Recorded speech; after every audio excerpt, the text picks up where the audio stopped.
everyone, it's me, Thomas Lockwood, doing YouTube. Now, this week, I did say I was going to do a verse, and I am. But I'm adding one new competitor into this ring of power. And, well, there's 3 people. First, we have Cockatice, a free online program for Magic the Gathering where you have every single card, every one, and all like that. And then we have Magic the Gathering Online. Now, I might have always been biased in my YouTube videos that Cockatice is the bomb and Magic Online is terrible and should be deleted for the rest of life, but I don't think that would make such a good YouTube video. So, I'm going to be polite and try to look more depth in each one, finding some good ideas from Magic Online and some bad things from Cockatice. But there is one more competitor, as I had clearly said, and that is, well, it's real world. Yes, the real world. The one where I can see you can see me, the cards go on table. Some geeks might not know what that meant. But we'll be still looking into that. So, I hope this becomes well and good and useful. Let's begin the fight! First one is going to be the most obvious one in our economical times as we are in. Price. Now, I'm not going to take anything in consideration in doing anything in this situation. So, for example, price will not link with how well the program works. I'm just looking into how much the thing actually costs. And, well, I'm pretty sure, by your surpriseness, that first place happens to go to Cockatice, being free with every single card ever made, ever playable online. The only thing wrong, and this is a bad thing about it, is you can't really have foil cards in it, which is fair enough. I can see why they don't. Because of just so hard programming. But the second place and third place, I actually had to go with more depth. I found 5 decks that were all really competitive and really strong. And check the price between Magic Online and Magic in the real world. And with only £3 gap, Magic Online was last. Not really starting Magic Online that well. But Magic in the real world was £3 cheaper, even though I don't even own the cards.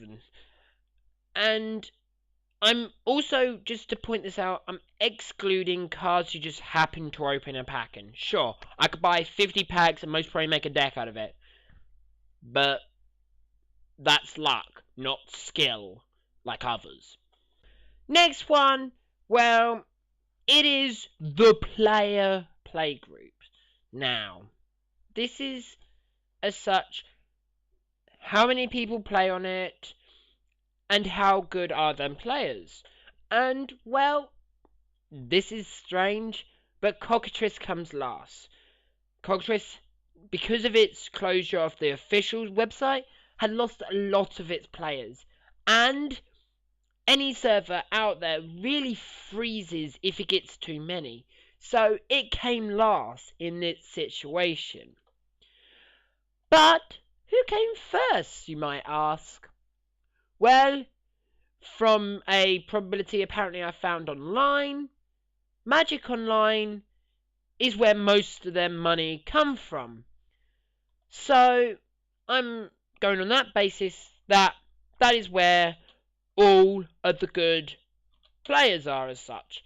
And real play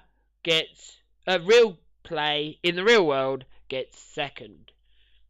That's not too bad. So far it's a tie between all 3. Next one, we'll be looking at the players' mistakes that could happen. And in the real world, if you're playing friendly, no one matters. They will let you maybe take it back. In a tournament as such, there will just be a judge come over and we'll sort it that way. So first place goes to real time, playing on the table and stuff like that. Second is Magic Online, because it's the exact same situation, except with some situation cards like split cards and just misclicking, that just makes it all bad. So that's why it came second. And third is Cockatice, because players can accidentally draw more cards or play a card they didn't mean to. But I will give them credit. They have put an undo that, so they can undo that if they draw too many cards, which is fair enough and quite good. But yeah, the user doesn't really have mistakes in this situation. But if we had to, Cockatice does come last in this. The next one is mistakes and glitches the program uses or has. And well, surprise, surprise, real comes third again. Sure, once in a blue moon, someone could accidentally have a card in there that they didn't know belonged in standard. That's happened sometimes, and what we do, replace it with a land. Simple. But comes second is Cockatice. Now, people might be saying, but Cockatice, there's a lot of douchebags on there that just put stuff in that they shouldn't be and stuff like that. That's fair enough, that's true. However, I'm saying glitches. And no offense, because you have to do everything manually, you don't have to make mistakes. And no mistakes can be done. It's like, if you're writing a book, you know you're writing a book, so you can't really make any mistakes. If that makes sense. So, Magic Online comes last in this. Now, I'd like to explain why. I did have a list. I've lost the list. But I have photographic memory of most of the list. And, ready? The glitches that Magic Online has. O-ring glitch, split card glitch, Final Fortune glitch. Brain thinking. Skip, flashback plus shuffle effects with instants and sorceries glitch, like Green Sun Zenith. That's 4. I had 5 at least, and I can't remember the 5th one. But there's so many glitches, and people say, oh, they'll sort them out sooner or later. Yes, but at this current time, they have not sorted it out, or they sorted it out a bit too late, and well, that was the situation. I'm sorry, Magic Online has to come last sometimes. The 5th and final idea is extras. Now, when I mean extras, I literally mean what does the program give you other than just the pure basic playing a deck. And well, this is the only one, to my personal opinion, that I have to give Magic the Gathering the best. You can draft anything, anytime. You can play sealed anytime. You can do all these things officially, and you're still going to give your rating an increase. That is very, very, very good. I love it. Second place goes to the real world. Now, the real world situation is same as Magic Online, except you just can't do it 24/7. Fair enough. And that means Cockatice comes last. That is a shame. Just to keep on Magic Online, I could actually do a lot of arguing for Magic Online for this one column only. purely for the fact you can have shinies added, you can play all the drafts and everything. You've got Momavig and so many other things you can play on there, and it would just be so much fun. But we've got to get to the mass calculations now, and we'll see who came first, second, and third. So, doing all the maths, doing all the calculations, you might have worked it out yourself. In first place is real playing games. This to me wasn't a surprise. It's pretty much the centerpiece of most of the things and first in the others. It never came last because it could just be me, but I've got such a good playgroup that the playgroup is fine. Second place, dare I say, came to Magic Online. Now, I expected in my head that Cockatice and Online would come joint second, with Real World going first, but no. Which, okay, I'll give it credit. But, what I would like to think is, yes, Cockatice is the worst, but it doesn't have to. The only reason why it's bad is it lost all of its people when Magic people smashed their company down, pretty much. And pretty much refused to tell them why. It didn't explain themselves properly.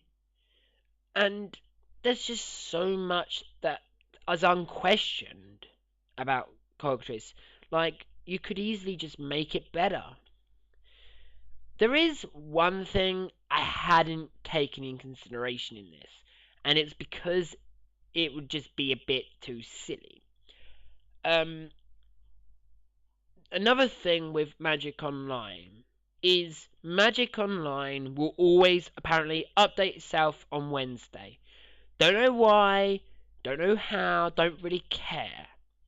But you're wasting that day that you could be playing Magic. You fail because you can't. They locked you out. But with Cockatice from Real World, it doesn't matter when you update because your deck's going to be okay any time. You're not going to need to buy something that desperately. Is your deck 60 cards? Yes, then you can play it, of course. And, well, I hope you enjoyed. So, yep, this is the finish. Just going to put some pointers out there. Number 1, I'm not going to be here for the next 2 weeks. And what's going to be paid out? Well, I thought, oh, this is a bit unfair. I'll leaving the very few viewers I have watching this empty, nothing? No, of course not. I'm going to make something for you. What am I going to make? Let me think. I know. Does anyone remember Tom Thompson when we did the Ravnica talking about Legends situation? Well, he is going to be making a YouTube video I've been literally advising on for months now. And I thought, let him to do it instead of me. And, well, I hope you enjoy that. The week after, I'll be asking him to upload a special YouTube video having 2 commanders versing each other. I'll give you a hint of the 2 commanders. Both of them are commanders that are in my videos. In one video, there is 2 commanders. Well, every video has at least 2 commanders, but the point is, the 2 commanders from one video will be versing each other and seeing who wins. And, well, the surprising result is you have to find it out when it's uploaded. Ta!